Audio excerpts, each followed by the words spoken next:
Bismillahirrahmanirrahim. Assalamualaikum warahmatullahi wabarakatuh. Tepang deui sareng Ibu Pipit dina pangajaran basa Sunda. Kumaha kaayaan hidup ayeuna? Mugia hidup sadayana aya dina kaayaan sehat tur semangat pikeun nyuprih ilmu.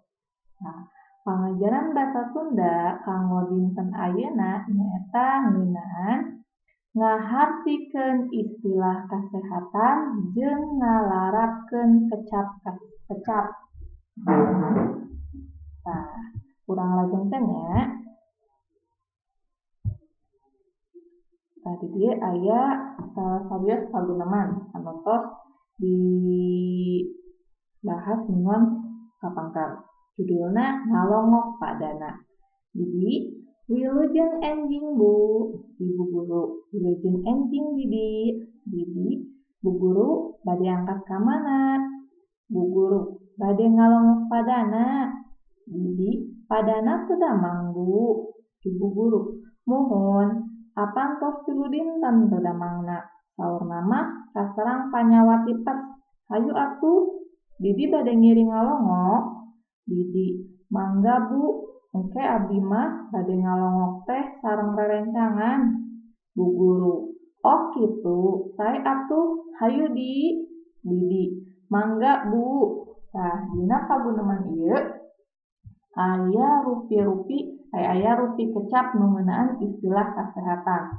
Di antawisna nyaeta aya kecap teu damang, teras aya kecap tipes. Salianti tina paguneman anu judulna ngalongok padana aya oge dina paguneman mangnana nuju teu damang. Aya dina buku Paket Widya Basa Sunda kelas 5 kaca ka 37 sareng 38 anu paguneman mangnana nuju teu damang. Tah, dina dua paguneman eta aya dua kecap. Aya kecap teu damang, aya ubar, aya apotek, aya tipes jeung aya dokter. Tah, kecap-kecap dina dua paguneman eta teh mangrupakeun kaasup kana istilah kecap-kecap kasehatan. Nah, istilah kasehatan nyaeta kecap-kecap anu aya patalina jeung kasehatan. Kecap naon wae kan tadi aya nya. Aya teu damang, ubar, apotek, tipes jeung dokter. Loba-loba deui rupi kecap istilah kasehatan teh eta diantawisna tina dua paguneman anu tos ku urang diaos. Contoh istilah kasehatan anu lainna atanapi contoh kecap istilah kesehatan anu lainna. Nah, di handap ieu aya rupi-rupi istilah kesehatan. Kahiji, aya dokter. Dokter nyaeta ahli ngubaran kasakit anu mangrupakeun lulusan ti paguron luhur. Jadi dokter itu adalah orang yang mengobati orang yang sakit dan merupakan lulusan dari perguruan tinggi. Kaduana aya kecap mantri. Mantri nyaeta parawat kapala anu sok ngubaran nu geuring saumpamana bae keur teu aya dokter. Jadi pami dokter teu aya digentos sok aya mantri. Tah eta namina anu ngubaran teh pami sanes dokter namina mantri. Pami nuju teu aya dokter digentos ku mantri. Terus aya wae oge bidan. Bidan nyaeta tanaga ahli lulusan ti paguron luhur anu sok ngabantosan dina waktos babaran atanapi anu sok marios dina waktos nuju aya anu kakandungan. Jadi bidan itu adalah orang yang suka membantu pada saat kelahiran dan memeriksa waktu ibu-ibu yang sedang hamil. Jadi itu diperiksanya oleh bidan ya. Kaopatna aya parawat. Parawat oge nyaeta tanaga ahli ti paguron luhur oge anu sok miara jalma anu nuju teu damang di rumah sakit.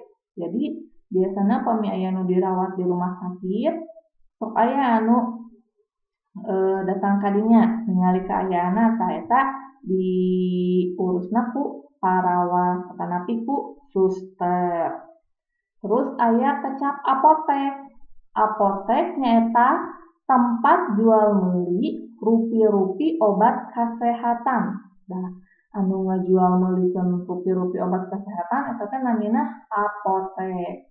Terus aya kecap tipes. Nyaeta salah sahiji panyakit dina jero awak anu kena kana usus. Kena kana ususnya penyebabna nyaeta ku bakteri Salmonella typhi. Jadi tipes teh salah satu penyakit yang ada di dalam tubuh yang kena kepada usus disebabkan oleh bakteri Salmonella typhi.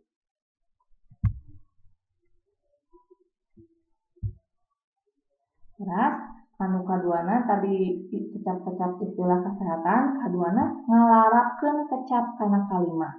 Ngalarapkeun teh nyaeta nerapkeun kecap teh kata kana kalimah ke dalam kalimat. Jadi ngalarapkeun kecap kana kalimah nyaeta nerapkeun atawa ngagunakeun kecap dina kalimah atau menerapkan kata ke dalam atau membuat kalimat dari kata atau menerapkan kata ke dalam kalimat. Contohnya aya kecap gering.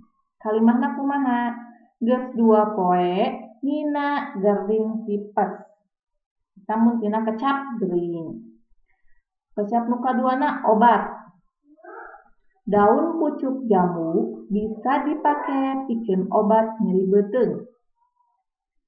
Kita tina kecap obat. Kecap nu kateluna infus. Kalimahna kumaha?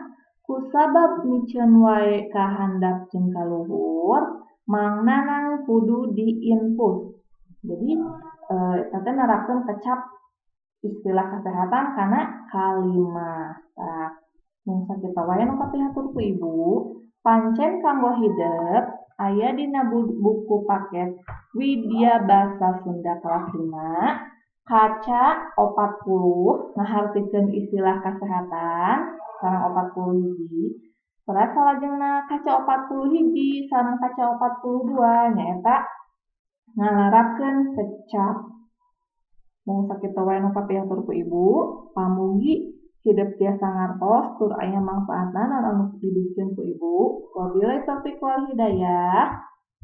Wassalamualaikum warahmatullahi wabarakatuh. Hatur nuhun.